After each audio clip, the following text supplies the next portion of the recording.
Un camió de mercaderies aturat a la zona d'estacionament de motos. Aquesta és una situació habitual al carrer de Numància des que ara fa un mes s'hi va implementar el nou carril bici. Fora zones de càrrega i descàrrega, fora àrees verdes i blaves.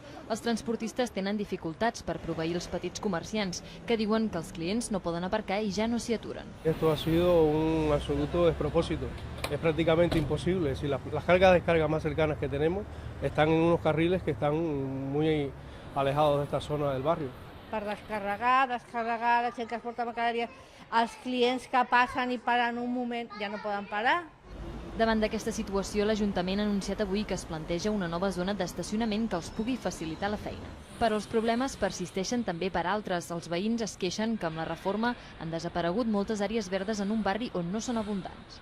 S'hauria de mirar de que la zona verda fos més operativa i si es pot afegir més zona verda o zona blava, sens dubte. Aquí ha desaparegut un bon tros. Els ciclistes, en canvi, estan força satisfets, tot i que creuen que en aquest nou carril bici hauria d'haver proteccions més contundents. Des del consistori també s'estan estudiant les cruïlles més conflictives, com aquesta, al carrer Berlín amb Numància. També denuncien que a les entrades dels hotels el carril es converteix en una zona de pas d'autocars i taxistes, un fet que pot causar situacions perilloses.